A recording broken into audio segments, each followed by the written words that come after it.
There are so many women out there that are taking a stand against gender inequality and are paving the way for the future generation. Ordinary women that are creating a more inclusive and powerful society, free from stereotypes, racism, and sexism. And I'm here to share their stories with all of you. Stay tuned, because this is When Power, your source of inspiring, powerful, and positive stories. And I'm here to discover how we can change the narrative, one story at a time. I am your host, Ilaria Biancacci, journalist and founder of When Power. Hello and welcome to a new episode of When Power podcast. This is the first one of 2024, and I couldn't have asked for a more inspirational guest to kickstart the year. I'm here today with Lisa Baskott. She's the founder of the Second Line of Defence, the UK's first female-focused recruitment agency for the private security sector. This is going to be a very interesting episode, and with no further ado, let me introduce you to Lisa. Welcome, Lisa, to the When Power podcast. Hi, Laura. Thank you very much for having me, and Happy New Year. Happy New Year too. Such a pleasure to have you with us today. I'm going to take you straight into this interview with a question that I like to ask to all my guests, and it is, what is that you fighting for today, Lisa? Oh, yeah. So it's a big one. Essentially, I'm fighting for the advancement of diversity and inclusivity within the industry sector that I represent, which is the private security industry. A lot of what I'm trying to champion within that industry reflects some of the wider issues and problems that we are experiencing in society today. So, for example, preventing violence against women and girls and marginalized groups, and making sure that they are looked after and properly represented, and also ensuring that as a community or within communities that we have safe communal spaces. And that could mean a car park, it can mean a park, a football terrace, a university campus. What we need to do is ensure that people like you and I, who are just going about their daily business, can feel as though they can walk the streets without fear of violence, of harassment, or any kind of violence. And it's really important. And all of this, for me, has stemmed from the murder of a woman called Sarah Everard that took place in March 2021. And that essentially changed the course of my life. Clapham happens to be my hometown. It's where I was born and bred. I now actually live in Brighton, but I recall nothing but a good, relatively feeling safe as a woman growing up in that town. And the idea that during a pandemic that someone in a position of authority was able to abuse their power to such a horrible extent and outcome shook me to my core. And I vowed at that point that I had to do something about it, which is the journey that I'm on at the moment, basically, and have been for the past sort of 18 months to 2 years. Well, definitely, this is a very important mission, and I'm happy to be here to amplify your story today and let everyone knows what the amazing project you're working on and what motivates and will fuel your passion and why you wake up every day to do what you do. And when I moved to London, I used to live in Clapham as well, and I remember was still in my memory, one of the best places in London. And I believe that the death of Sarah really broke the heart of many women in London, and especially because, as you say, someone with an authority was the perpetrator, and it's like you don't feel safe anymore in any of the streets of this city, and it's important what you're doing to help create spaces for us. Absolutely, and it's really interesting because I've been a magistrate for coming up to 12 years now, and when that horrible event happened, and it was on the news, and I was visibly, shaken by it. My then daughter said to me, and she's nearly 17, she said to me, "Mum, this is really hard. What would you say to me now if I said to you, I was walking along the street and I saw a police officer and he stopped me or was trying to stop me? What would I do? What should I do?" And at that time, I literally didn't know what to say to her. I couldn't, in my heart, say what I knew I should have been saying, which is, this is a person in a position of authority. You can feel safe with them, listen to them. But what I ended up saying to her, because I didn't want to lie, is go with your gut. Mm. You trust your instincts. And if for any reason you don't believe that the environment that you are in feels like the right one, you turn on your heels and you run in the opposite direction. I have never, ever in my life had to say that to someone, and I had to say that to my daughter, and it shook me and still does. And I still not 100% sure that I would give her any different advice based on what we have seen and heard over the last year or so about some of the issues that in particular, the Metropolitan Police is facing. Now, I am here to make sure that I can have a say in changing that. I do not want that to be my default position. However, an awful lot needs to change before I feel comfortable saying those words to my nearly 18-year-old daughter. So that's where we are. And that's the journey that, and it's going to be a long one, but that's the journey, that's the path that I'm on. I need to see significant change. And I am putting my money where my mouth is. And I am doing everything in my power to be in a position of influence to make sure that that change happens. So that people like my daughter, like my goddaughter, like my friends' children, can feel safe when they go out of an evening or in the day, right? This is what it's about. As mothers, as brothers, as sisters, as aunties, as uncles, we want to ensure that our loved ones can go about their business without fear, right? This is what it's about. So that's the journey I'm on. Well, thank you very much for sharing this, and I'm sure it's not an easy thing for a mother, but also for the position that you occupy in society with all your roles, with your business and your company. Is not definitely something that you would expect saying, as you say, to your daughter or to any young woman out there. Just trust your gut. It's a worrying thought, and we shouldn't be having this right now in the society we live in. But unfortunately, it's still the reality for us women.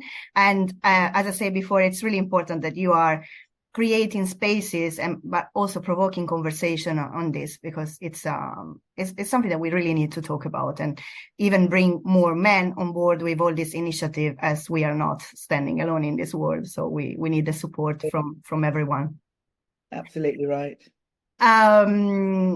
I wanted to ask you to tell us a bit more about you. I read a lot about your story. We discussed about your experience in our previous conversation. So I do know a lot of things about you, but I want the audience that is listening to us today to discover a little bit more about yourself. And, who is Lisa? What motivates you to wake up every day? And who inspired you while you were growing up? Well, I said I had a conversation with someone before the end of last year, and it's really funny. It's quite straightforward for me. My sort of biggest role models, if you like, were my parents, but in particular my mother. Both my parents were Jamaican. They're both dead now, and they came to this country as part of the Windrush generation to better themselves, better their lives, and to have a different kind of outcome for their future children, essentially, of which I am that offspring. And my mum and dad were ambitious, and they worked really, really hard. But my mum was most definitely the matriarch of the family. And she was quite stern, and she was really ambitious. And what she, it was a double-edged sword, because what she wanted was to ensure that her offspring had all the advantages in life that she didn't necessarily have. And so she kind of plowed it all into me, and I was a bright girl, and she recognized that immediately. So there was a sort of an expectation about me and what I was going to become. And with so many West Indian parents, it was it's a profession, right? You're going to be a doctor or a lawyer or a this or a that. So there wasn't much scope for deviating from that, and it was fine. So I ended up going off and doing a law degree. Not necessarily said it would have been my first choice, but I enjoyed it. I really had a good time. And I was on course to become a barrister. And I started down that route. And then I decided, actually, it's not what I want to do at all. And I had to pluck up the courage to tell my mum that actually it wasn't happening. She didn't speak to me for about 6 months, but it was the start of me asserting myself. I had a very strong sense of self, basically due to my mum in particular instilling that in me. But I remember thinking that, at the age of 18, 19, that actually, you know what? I'm going to start asserting my authority on my life, and I'll take responsibility for that. Thank you very much. And so that was the start of the process. And that was good. It was a good turning point for me. And I suppose I always knew that I wanted to do something in my life, whether on a professional or on a personal level, that was going to be of some sort of significance. I wanted to make my family proud, my parents proud. I wanted to make me proud, but I actually knew that my time on this planet wasn't just about me. And I knew that from the earliest of ages. It was about my wider community. And I've always had a strong sense of community. And again, being part of a West Indian community whereby, culture and heritage was really, really important. So, I'm first generation Black British. So for my parents, it was really important for me to understand about where they were coming from and their background and their culture. So that formed me and my identity. And it made me feel quite bold, actually. I had a really strong sense of self. And as I say, I always knew that my community was going to be important and giving back. And at that age, it was around that time, whilst I was at uni, I was going out with someone whose mother was a magistrate. And I remember going to visit her with him one weekend, and we went into town, and there was a young man who approached her, and he stopped her and he said, "Oh, Mrs. Lee, you don't remember me, do you?" And she's only little, and she looked up at him and she said, "Actually, I do know you." And long story short, this is a young man that was before her in court many years ago. And he was from a family of, let's say, well-known individuals. And he was going down exactly the same path. And she basically sat him in the courtroom on that day. He was in for another misdemeanor. And she said to him, "Listen, look, I'm going to give you this one piece of advice. You're going down the same route as your uncles and your aunts and whatever. And good luck to you if that's what you want to do. But I see before me a guy who's bright and has a future, and it's up to you." So she basically just sort of said, "I don't want to see you in here again. I'm giving you this opportunity. I could do this with you, but I'm not going to do it." And off he went. And apparently that conversation with that woman changed the course of his life. He walked out of that courtroom and he vowed never to walk back in again. And he changed his life around. He met someone, they had a child, and he, years later, remembered that woman. And when he saw her in town with us, he had to come and swear. And at that point, that's when I knew. At that point, this is what I need to do. This is my path. And that sense of community that I always had, all of a sudden there was this role that I could put the two things together and go, right, I want to be able one day in my life for one person to feel that way about something that I've said or done to them. And so that was the beginning of me knowing that I wanted to be a magistrate. It took me until I was 45, or just under 45, to actually do it. Because obviously what happened, I had life, I've been traveling, I had boyfriends, I got married, I had children. And the reason why I didn't commit until then was because I knew that once I committed to this thing, it was what I would be doing for life. I'm not half toe in, half toe out, I'm all in. And so nearly 12 years later, here I am in my role, doing what I do, enjoying the job, feeling humbled every day that I go into court to do what I do. But again, that sense of community is so deeply ingrained in me. I can't really explain it. It's everything that I do. It's who I am. It's part and parcel of what motivates me. Yeah. So that's me. I suppose that driving force, that kind of wanting. It's not about doing good. It's about being representative and giving voice to those people that don't have a voice. And just particularly for me, I wanted young black men and women when they came into a courtroom, not to think that they were going to get preferential treatment from me, but that they were going to be treated equally, fairly. And as we know in this system, the disproportionality, yeah, of people of color incarcerated, and particularly black young men, right? And then take that to the point when they walk through a courtroom and what they see generally, up until more recently, are three white faces, middle-aged, right, who know nothing about, have no idea about where they're coming from, unable to empathize with their background. I needed to redress that balance essentially. So I want them to walk into the courtroom and go, right, here's a woman, and I might not be from the same background, socioeconomically, but I do empathize and I do understand what it is you're going through. It doesn't mean you're going to get treated any better, but you are going to walk in there feeling as though you are going to be treated equally. And that is a massive driving force for me, in life, but also within the role that I play within the magistracy. Is the importance of representation, no? And if you cannot see it, you cannot be it.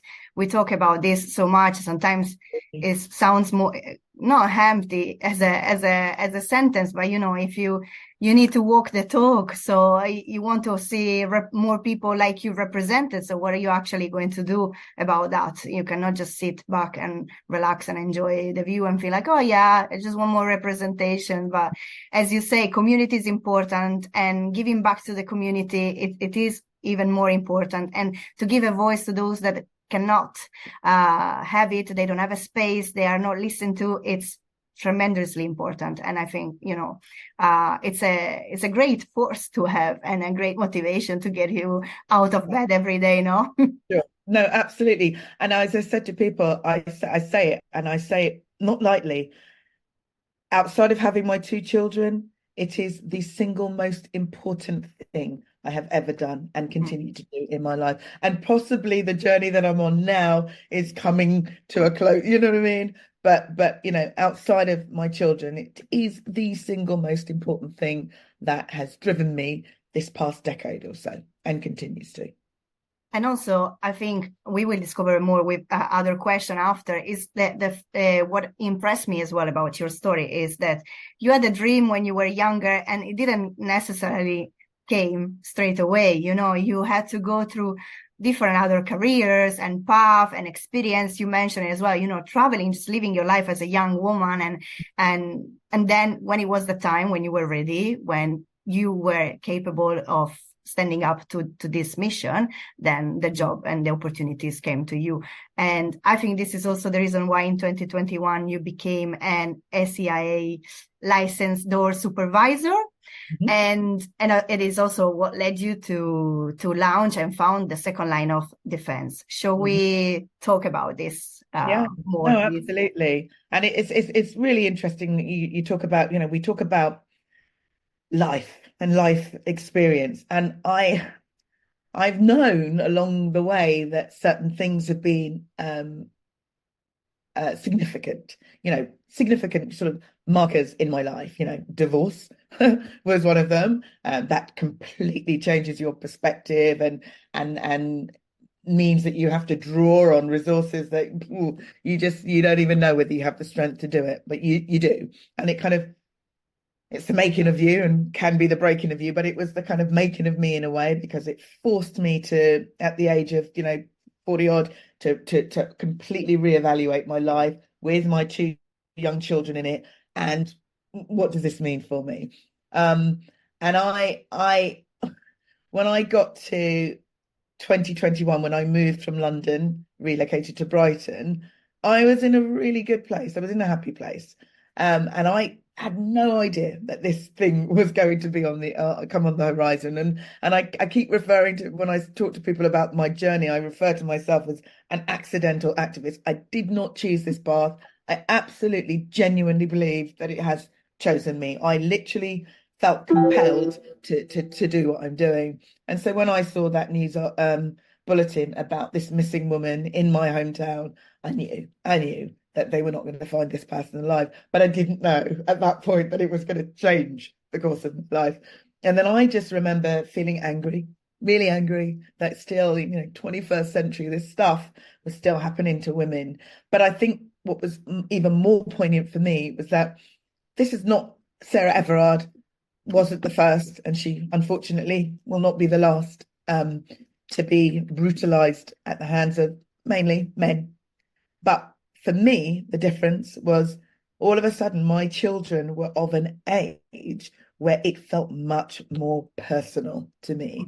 In the past, when these things have happened, my children were babies, so I didn't have to worry about them going out clubbing or doing anything. I was protecting them, right? They were not leaving me. But when this happened to Sarah, my children were closer to the age of 18 than not. And as a mother, your sort of this protective instinct just came out of me. And I just remember thinking, whoa, whoa, whoa, whoa, whoa, whoa, not on my watch, not on my watch. I have to. I brought these babies into the world, and I'll be damned if I'm not going to protect them. And I just was like, what am I going to do? So I remember sort of researching into, safeguarding, particularly within the nighttime economy and the sorts of people that do it. And it was then that I kind of learned about the sort of massive shift, if you like, in the approach to safeguarding. It used to be our emergency services, the police, but basically through a number of reasons, austerity being one, they are no longer the people that if you're in trouble, that will, be coming to your rescue. It will be the people wearing a blue badge that says SIA on it, and they are frontline door supervisors. And when I looked into that industry sector, I thought, oh, okay, we're in trouble, right? This is an industry sector that had been regulated for 20 years. And in those 20 years, they'd issued over 400,000 licenses. And of those licenses, only 10% were women. So in 2021, we had a census, and that census said that 51% of the population looked like you and me.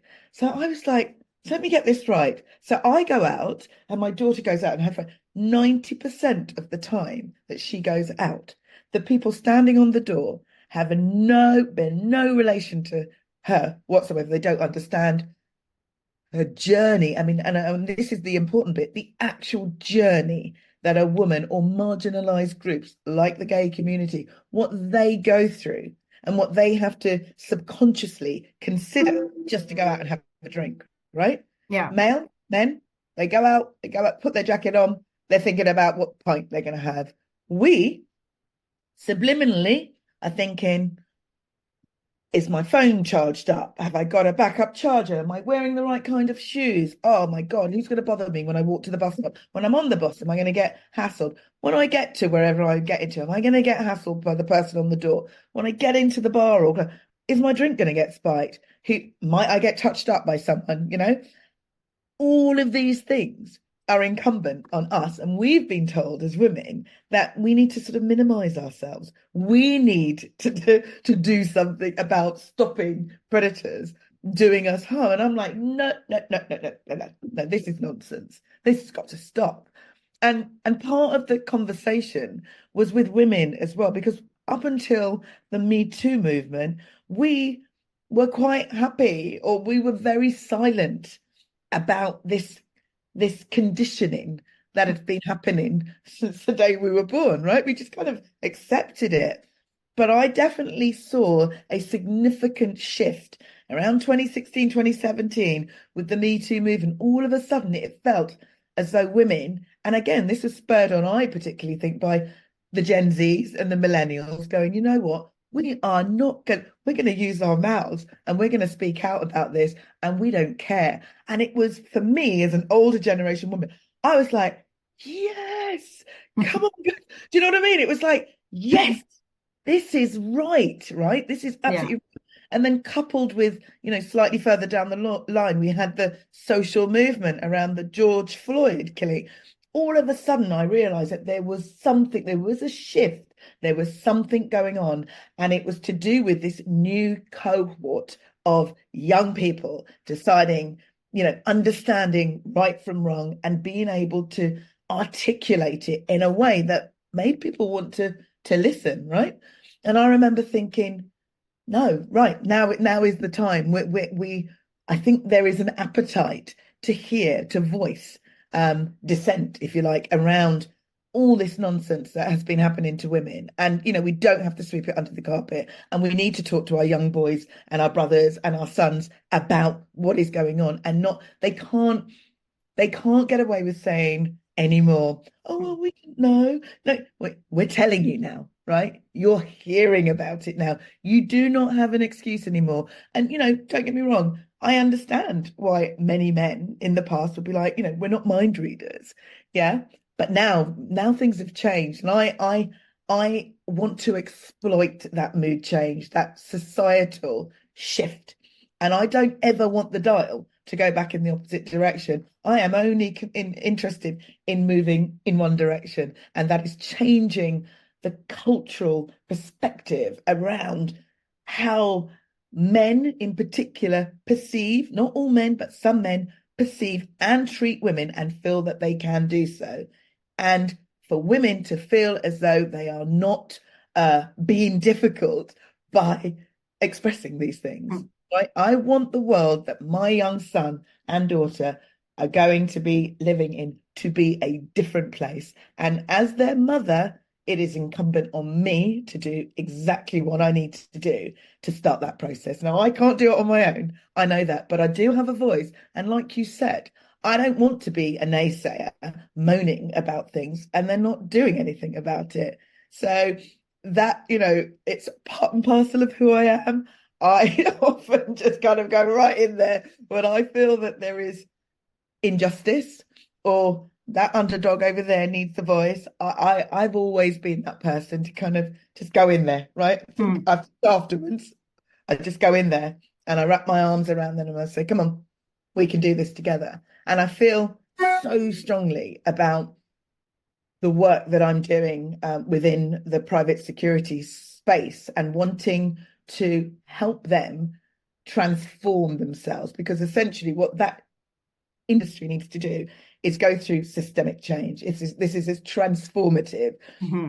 They for 20 years have been behaving in a particular way because they've been allowed to, but times are changing and the industry recognizes that people, you and I, the general public, we will not stand for this anymore, because everybody has a mother, a sister, a brother, an auntie, a best mate, a girlfriend, right?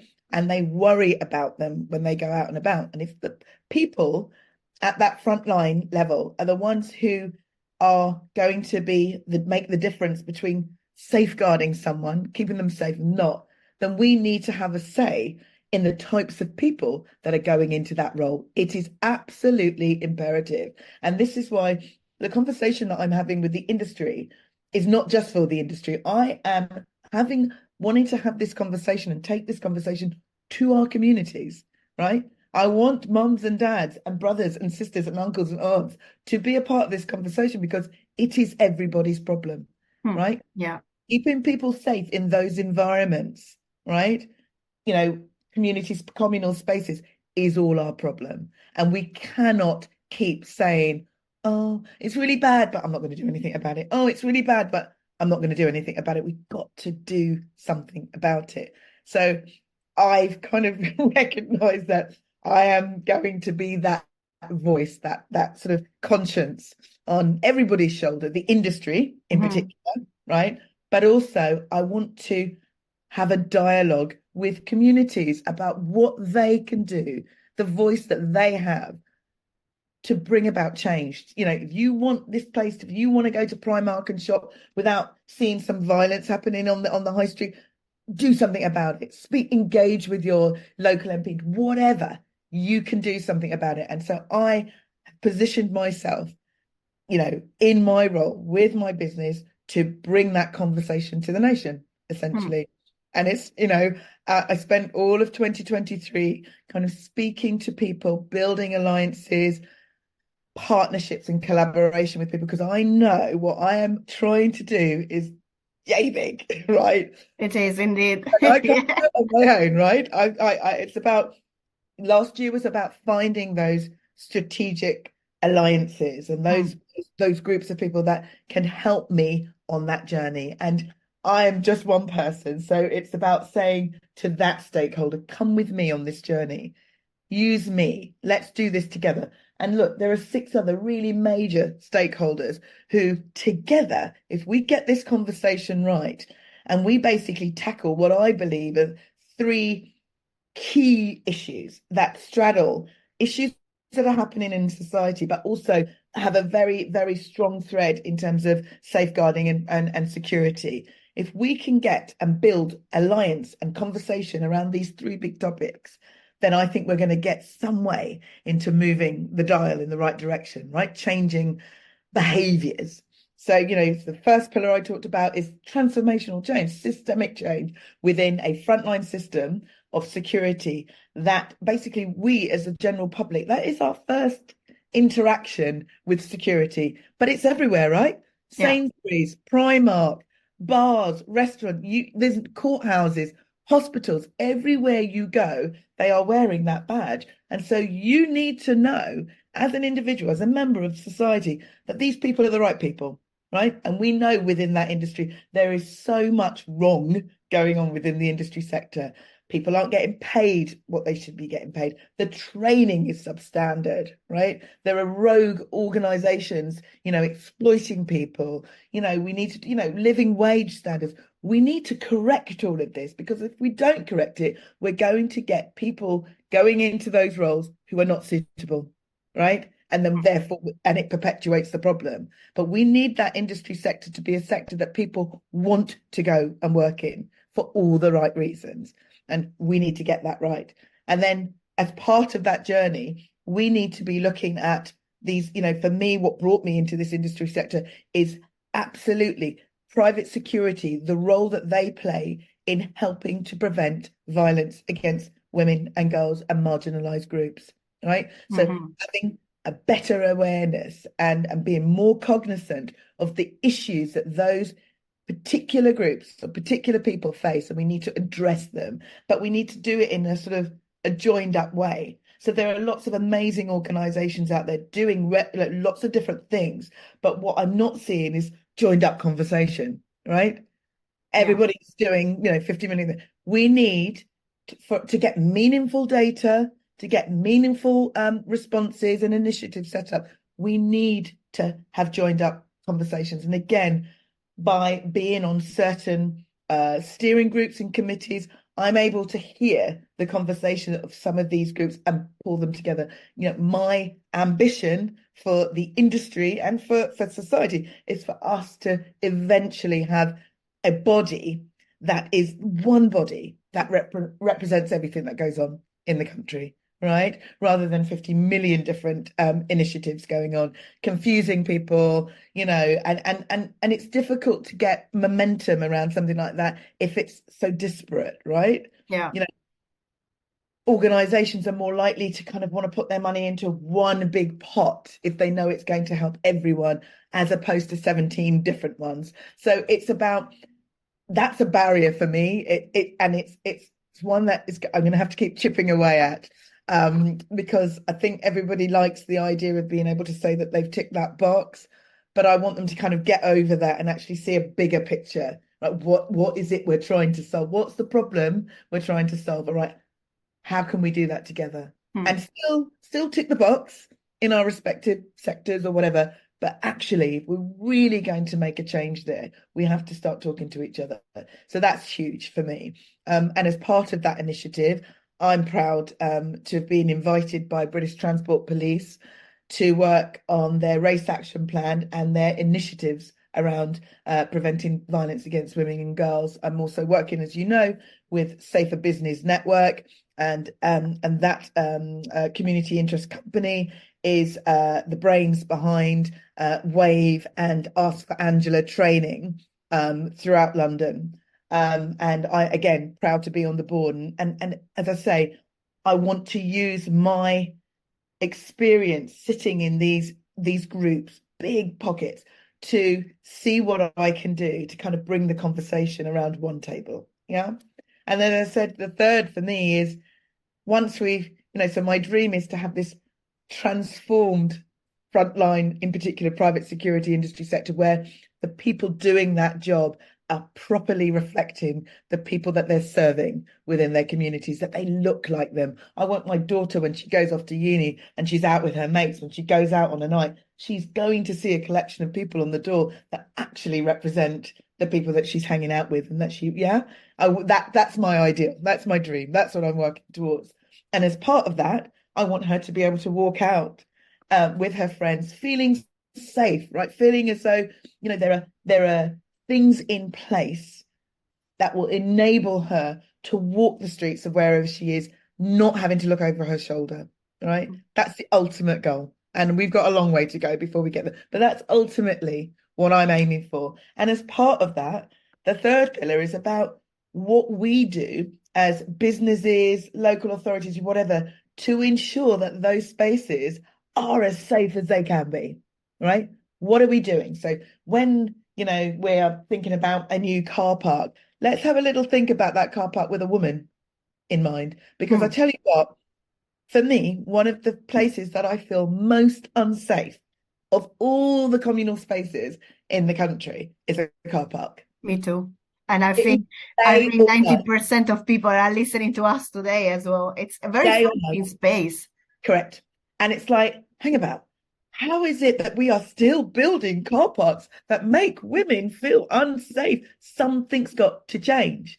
So local authorities, when you're giving your planning permission to an organisation to build a car park, they bloody well better show you plans that, that look like a space that someone is going to feel safe in. It doesn't matter that there might be cameras. They're oppressive spaces. I hate them. I absolutely hate them. And if I can at all, if I go to a car park and it has a top space, I go right to the top of the building where it's open, because I don't like to be. And that's ridiculous. I'm 54 years old. I shouldn't still be feeling this way, but it's because we're not doing anything about it. And in the same way, I'm a massive football fan. And I hear stories all the time about women feeling uncomfortable on their way to football matches in certain places. So, for example, Brighton and Hove, the football grounds based in a place called Falmer, which is where Sussex University is. Now, it's the most depressing station ever because it's underground pathways, and no woman is going to want to walk there, right? No woman. So I know lots of women who go to watch the football matches at Brighton. They take a long journey. So they avoid Falmouth Station. That's just ludicrous, right? Yeah. You've got to start thinking about ways in which we can make these spaces inclusive for everyone, right? So there is a piece of legislation, well, it's a bill, and we hope that it will be made law potentially this year, which is called Martin's Law. Now, there's an incredible woman called Figan Murray who has been campaigning post the death of her son, Martin, and he was at the Manchester Arena Ariana Grande concert, and he died. And she basically wants the government to bring in a piece of legislation which essentially says, like, all communal spaces, clubs, bars, whatever, need to have a basic level of safeguarding standards in place. All right. So if you're a club and you have 1,000 people capacity, there must be a bare minimum in terms of safety standards that you have in place, right? Because you're a licensed premise and you have to be, and you're dealing with, communal safety.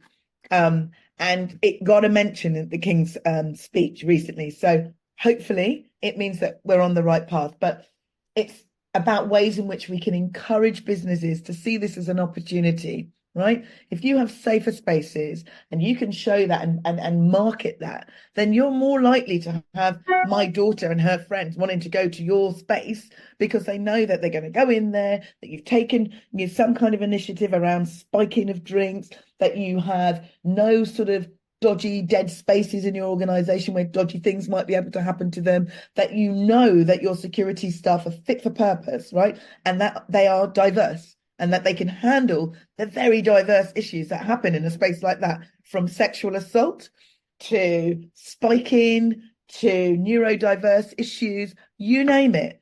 Unfortunately, the people that are being trained today are not being trained in the things that they absolutely need to be trained on when they're standing on the doors. part of the conversation that I'm having with the regulator, this Security Industry Authority, the SIA. I mentioned the blue badge before. That's what's imprinted on it. It's about explaining to them that their training course that they set up 20 years ago in 2003 is not fit for purpose. What is happening in 2024 is light years away from what was happening in 2003. In the last 7 years, I mentioned to you before, the Me Too movement and George Floyd. In that space alone, look how the world has changed. Look how Exactly. the world has changed. And what are we doing in this really important industry sector? What are we doing to reflect that? I say not enough. No, too Nowhere little. It's not near enough. enough. Nowhere near enough. So this is what's driving me. This is what is driving me. I have a vision for the industry sector and the world that we live in, our communities that reflects those three pillars. Yeah. And everything that I am going to be doing going forward is about driving through those three initiatives and having this conversation on a national level to ensure that we are moving in the right direction. So it was clear, relatively clear to me a year ago that having spent a year in the industry, it is razor sharp now. What needs to be done, who needs to be involved, where I will go and get that help and that collaboration from. And now it's just a case of like, let's just get on with it now. Now I'm all about action, right? I've had to sort of rein myself in because I've kind of been sort of 15 years down the line and everybody else is trying to catch up. So I recognize that. So I've kind of reined myself in, brought myself back. But it's all about driving those three initiatives, having that national conversation around that transformative change within the frontline part of the industry sector, that massive nationwide conversation that everybody needs to be a part of around stopping violence against women and girls and marginalized groups, and also being a part of the conversation about the space that we live in, feeling comfortable, feeling safe in those spaces. We need to open our voices and start saying, no, I don't know, this is not good enough. I don't like this. And look, I keep saying to everyone, we are in an election year. There is no stronger voice that you can have than in this particular year. So, I say to people, you want things changed.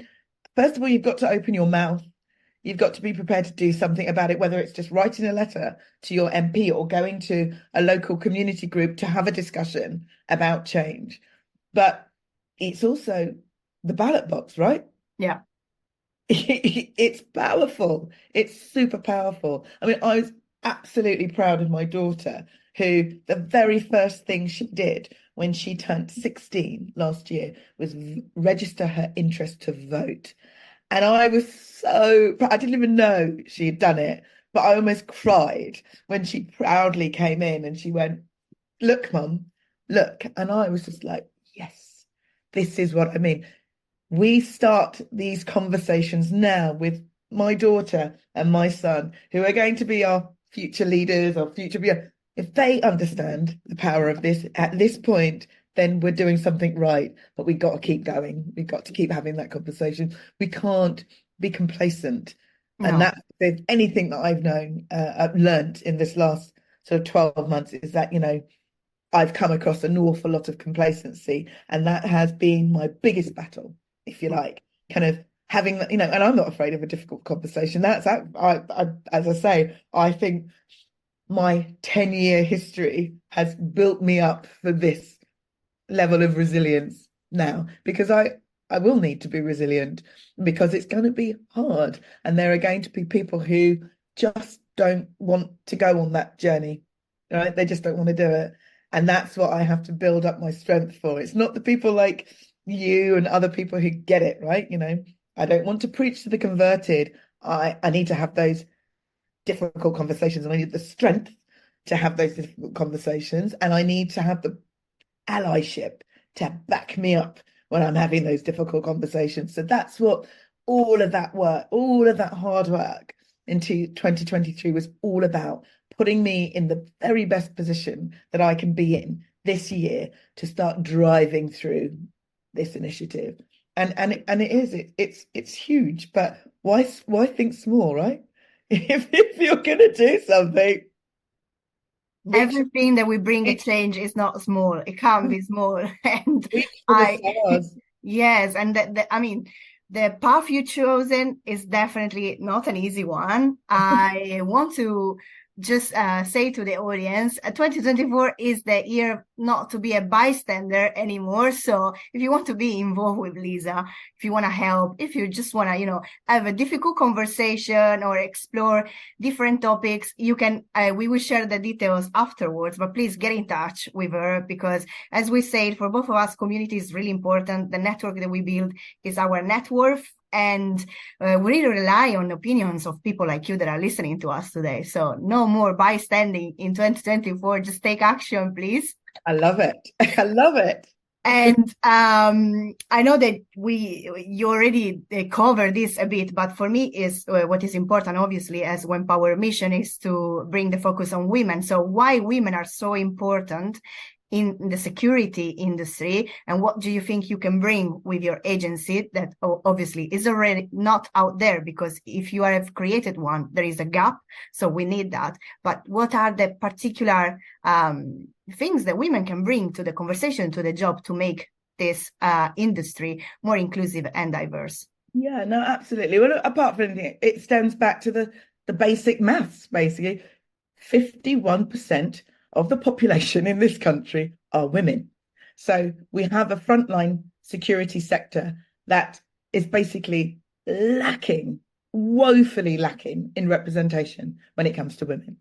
I have spoken in the time when I became a doors supervisor and I worked on the doors in Brighton and Hove for just over a year and a half. And in that time, I specifically did that role because I needed to find out what it felt like to be a woman in that role and also have conversations with people, general public, other door supervisors, venue owners, paramedics, everyone, you name it, the police, about how a diverse and mixed security team is better to serve the communities in which we serve in, right? So everybody wants to see in themselves someone standing on the door, essentially. I want to know as a woman that if I have an issue within that I will feel comfortable coming to someone in that establishment. Now, it's not to say that there aren't men who are not empathetic, but the bottom line is that the perception from the general public and from what you generally see on the doors is big black or big white bloke kind of looking a bit menacing and not very inviting. So if I get sexually assaulted in the club, it is less likely that I am going to want to come and have a conversation with you. And so what is happening in society, especially with young people, is that things like that are happening within establishments and they are being taken out of those establishments and taken home, like not being dealt with. And it's just unacceptable, right? We need to have security teams that are representative, right?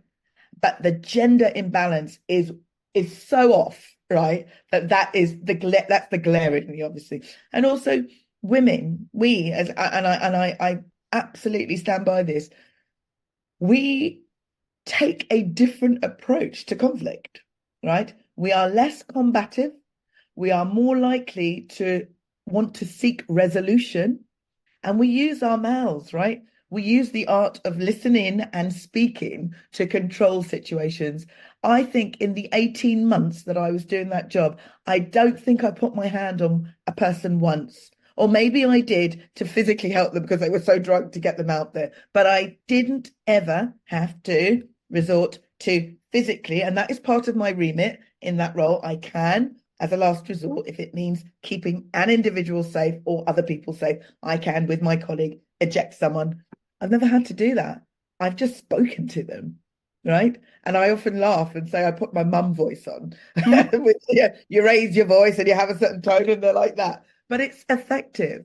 But also just having different perspectives in that role is important. So women are ultra observant. Why? And this is the depressing part. We are because we are on hyper alert, right? And we that's have just to be. We have to be. It's a society that made us like that, unfortunately.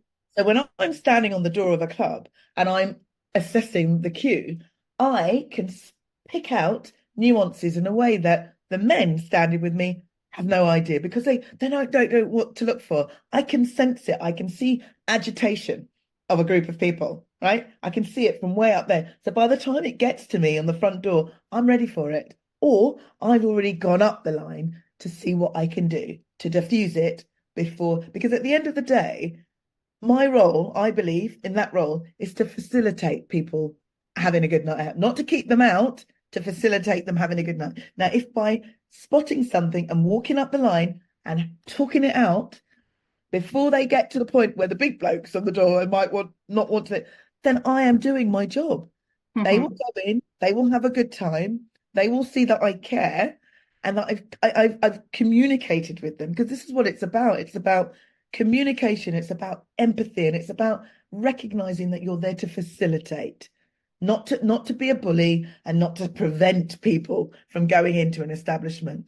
And I think women are well equipped to do that. But also just generally, there are so many roles, airports, women's refuges, certain other places where actually only a woman can actually physically assess the safety or well-being of another woman. Often mothers with children feel more comfortable going up to a woman or a space where there is at least a woman next to a man in that role, right? So there are so many reasons why, but the biggest is just underrepresentation.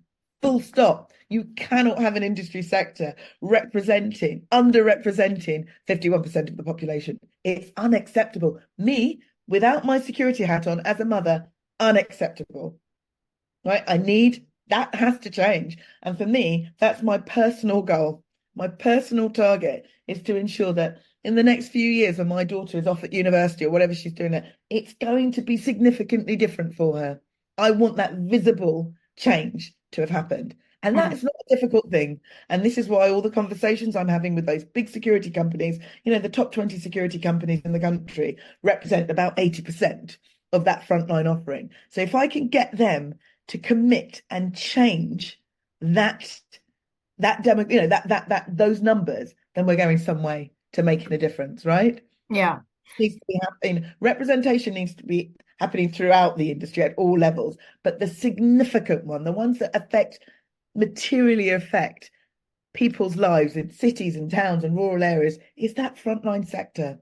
We've got to make sure that they are representing the communities in which they serve. And those communities are made up of 51% of women. And it's just as simple as that. I mean, I don't really need to say anything more. It's just like, it's not fit for purpose.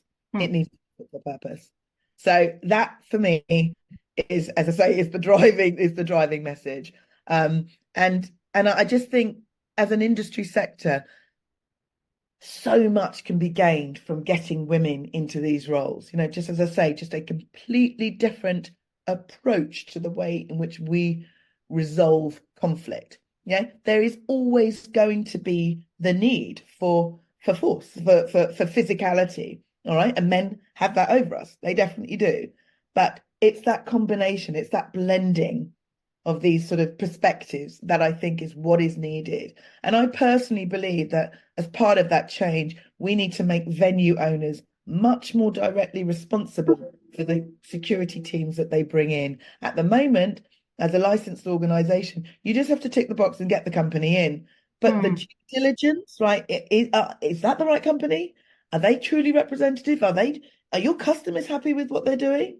They don't get involved. And I'm like, actually, the licensing process needs to be a little bit more rigorous, I believe. So I'm having conversations with leaders of councils and saying, come on, what are you afraid of? If you're going to issue a license to that club to get a security company in, you need to stick some conditions onto that license. And you need to follow up with those conditions as well.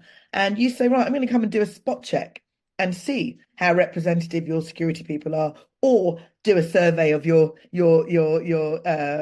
punters to see whether or not actually they are ticking the box and doing the job that they should be doing. We need to bring that much more in line, because at the moment I believe that venues are getting away with not having to get involved. And I think there are an awful lot of security companies that out there that shouldn't be doing what they're doing. Full stop. Yeah, and I think also when it comes to representation, we also need to be careful that it doesn't become like a token. Well, we got more women on, so we are more happy. Everyone is happy. We're getting maybe funding, or we're getting support, or the company is still open because it complies to the law. Let's say, 50-50, a balance. So to also make sure, and I'm sure this is part of your agency as well, that women are not just thrown out there on this job with not a proper training, with not a proper support, because this is also what is important and what will make representation, diversity, and inclusion and the security force more effective, right? Absolutely right. And it's so important, and it's all part and parcel of that conversation is about, ensuring that, as touched upon it earlier, that the security industry is seen as a go-to profession. It needs to clean itself up, right? We talked about all the sort of change that needs to be happening. And part of that change is ensuring that there are career pathways in there, right? So you come in at a certain level, but you can see that there is a pathway within this industry sector. So it's not about just sort of appealing or trying to appeal to people to come in and do that job and that job alone.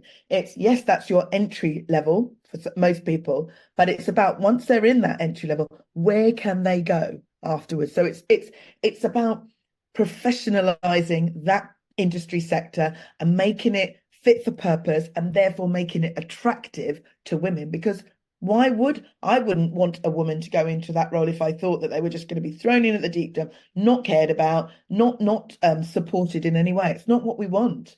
We want the longevity for this industry. So we want to be sort of prepping ourselves for the next generation security leaders, right? And we need to make sure that they are culturally diverse, and that they have the skill sets that will be able to bring the sector forward for another generation. And that's what's really, really important. And I think about maybe even that this might be a silly point, but I'm thinking about the uniforms or the workplace, because sometimes, we want to bring more diverse groups, minorities, people with disabilities, but then the workplace is not suited to accommodate their needs. Or I'm thinking about the uniforms as well. As women, obviously, but it's different, even in terms of security, the vest, the boots, and everything. So even that has to be inclusive and diverse, so that can be used and applied to all the workforce. And I think we are far away even for that, no? Absolutely right. And it's a really, really important thing, because that still is an issue. And the reason why it's an issue is because there's only 10% of those people out there are women, so therefore it doesn't really matter, says the industry. But when we change that, the women are like, no, you make uniforms that we have busts, right? Yeah. We have busts, we have small waists, right? Some of us have butts, right? Whatever. But you need to ensure that the uniform is, you're standing in a position for maybe 8 to 12 hours in a day. Your boots, your everything needs to be comfortable, right? But everything that happens in this kind of this sort of environment is built around men, right? And big men. So women just seem to have to sort of fit in when again it shouldn't be about that. It's about accommodation, and it's about, as you say, being properly inclusive in every aspect of the role, every single aspect, and that includes uniform. And you'd be surprised just how important that is. Feeling imagine putting something on and having to wear it for 12 hours and feeling uncomfortable all day. It's just unacceptable, right? Of course, or having blister on your foot because the boots are not the correct size.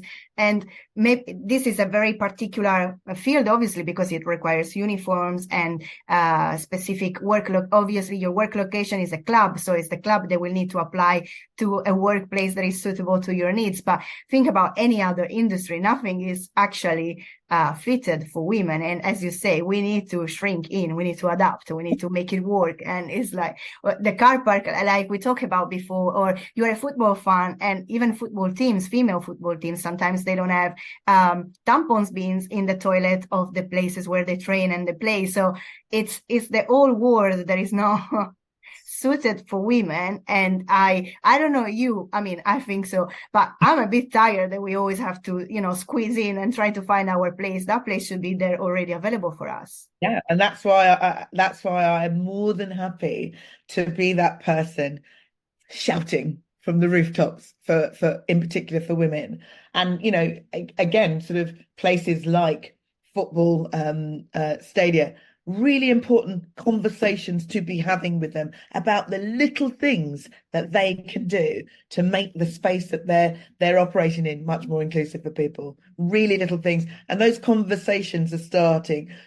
Safer Business Network, through the Ask Angela program, has basically gotten every single London Premiership club to sign up to pledging that they kind of stand behind the initiative. But that's just the first step. There are so many more things. That these are rich, rich clubs. Money is not an option. These people, it's not that they don't have the money, but it's about getting into their psyche, making them understand from this perspective what things look like. They might think, oh, well, we do this and that. No, actually, you come and journey in my boots and see it from my eyes, and then you might have a slightly different view about that. So it's about getting these prominent businesses, to get on board with this journey, to show their allegiance and show initiatives and partner with the likes of people like the Safer Business Network or whatever, to show that they are doing everything that they can within their sector to combat all of these issues that we're talking about. Yeah. I have a few last questions for you to wrap up this conversation, because there's much more we can share. And unfortunately, we don't have all the time of the world for us, as Lisa's very busy. But we talk about community. And I have a question that I really want to ask you, and it's you wearing a lot of hats. We didn't even mention all of them in this interview. You will discover more as after we publish it. But it's obviously for us that the focus on community and sustainability, diversity is very important for you. So what advice do you have for all those people that are listening to us right now, and maybe they are seeking to balance multiple responsibility and pursue different interests? What would you share with them? I'd say if you've been thinking about wanting to get involved with something, stop putting it off. Literally, just go on. I mean, there are so many places that you can do. You can go onto LinkedIn, you can use Instagram, you can use all sorts of places to find out where groups gather to have discussions around issues that are pertinent to you. But I always say, start close to home, right? And start small.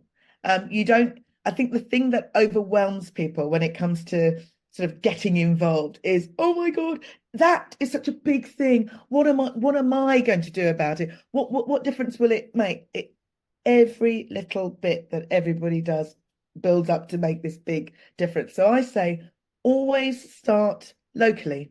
So, if locally for me is Brighton and Hove, and there is a particular thing that I'm interested in, whether it's sport or children or whatever, then see what you can do.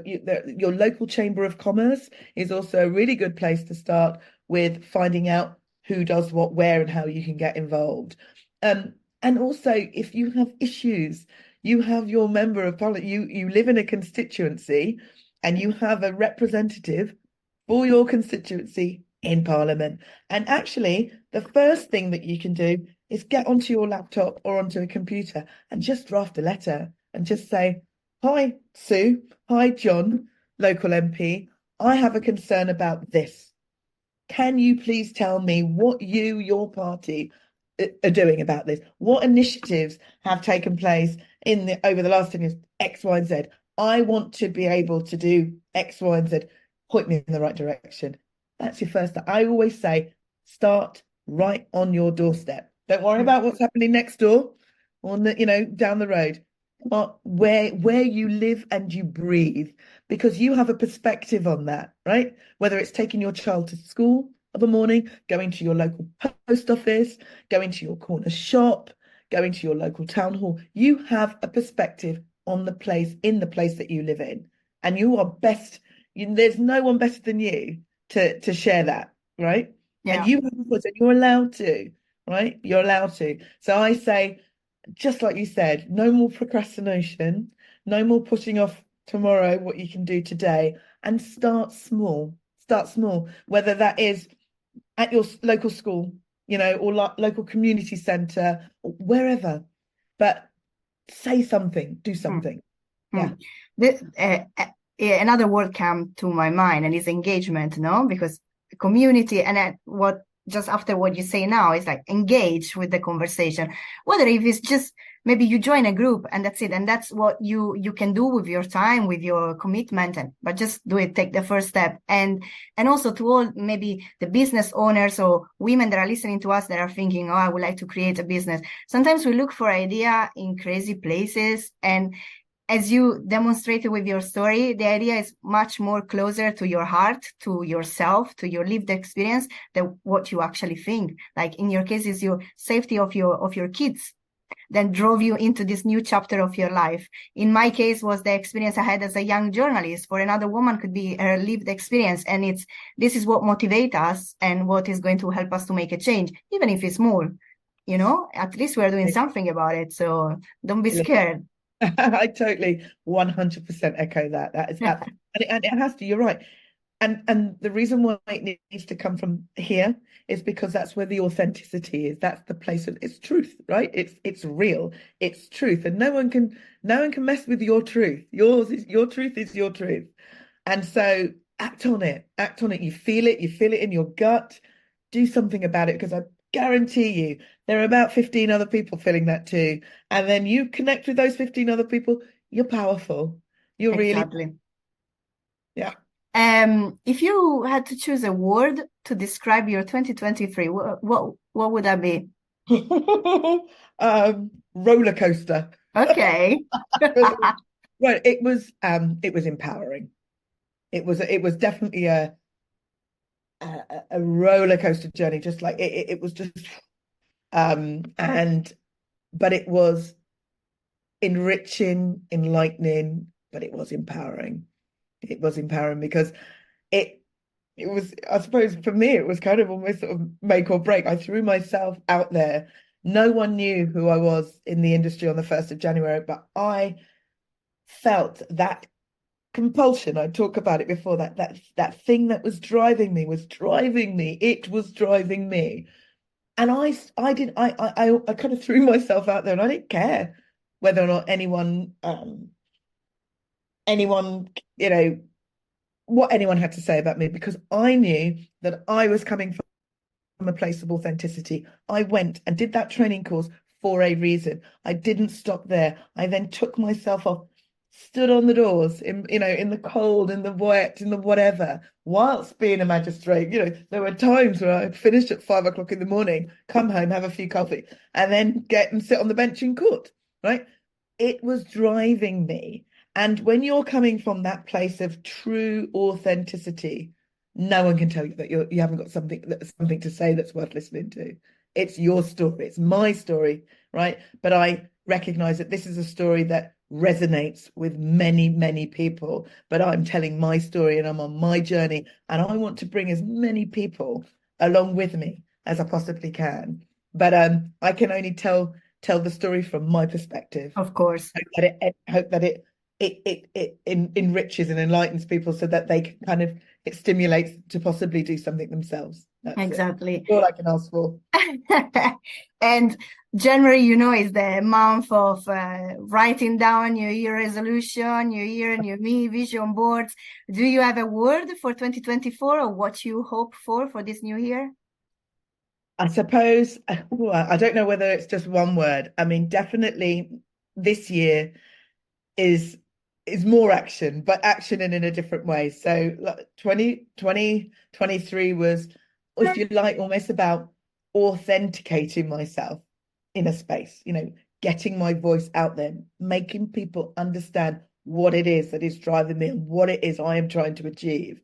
And 2024 is about action. It's about implementation, and it's about spreading the word, right? But physically getting out there. So, this year is about putting on this I've curated an event, which is an event which discusses those three pillars that I talked about, and as a framework, and to have a discussion with the rest of the country. So I want to take this conversation to every major city in the country over the next coming years, so that we can have a national conversation about ways in which we can change the world in which we live in. And that is absolutely what's driving me. So the first event hopefully will be taking place in Brighton and Hove within a few months' time, and that will set the, if you like, the framework for the other events that will take place across the country. So yeah, it's hard. It's going to be. I thought last year was hard. This is going to be hard. It's going to be tough. Look, by listening to you, you have so much passion and energy, and I don't know, I feel very energized and motivated by this conversation already. So I hope we have empowered at least one woman out there with your story. And Wempower is going to be here to follow your journey in 2024. That's a promise.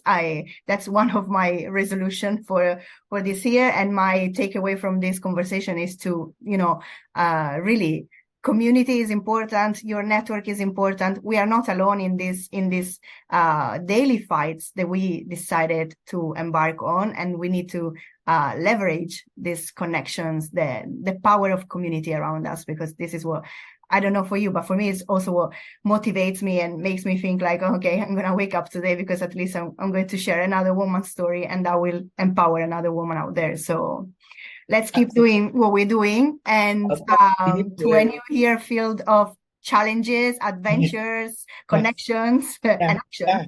And just keep talking, keep connecting. It's really important. And I think what you're doing is incredible.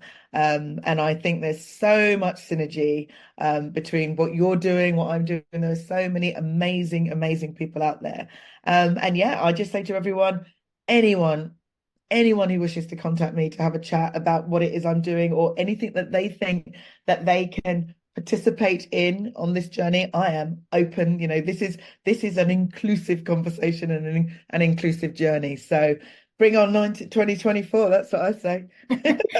So to conclude, we started with a question: is what you're fighting for, and in one sentence is what you wish to stop fighting for. I wish to stop fighting for preventing violence against women and girls. Full stop. Full stop. Yeah. And for all the people that listen to us today, to this amazing conversation, if they want to get in touch with you because they decided not to be a bystander anymore in 2024, how can they do that? You can go to my website, which is www.second2nd lineofdefense.com. You can find me on Instagram, Second Line of Defense. You can find me on LinkedIn, Second Line of Defense, or under Lisa Baskott. Please reach out to me. Please let me know of anything that you think resonates with what I'm doing within your local communities, because I want to be a part of that too. I want to be a part of your conversation. Amazing. Thank you so much again, Lisa, for being with us today. And again, Happy New Year. You too. Thank you. Thank you so much. If this was your first time listening to Wempower Podcast, thank you for taking the time. You can find us on Podbean and Spotify. Subscribe to our newsletter on wempower.co and keep up to date with all the future projects on all our social media at Wempower UK. Thank you to all the women out there that are following and supporting Wempower. I will continue to bring to you powerful, inspiring and positive stories from all over the world. Don't forget, together we empower women. This is Ilaria for Wempower Podcast. Until next time.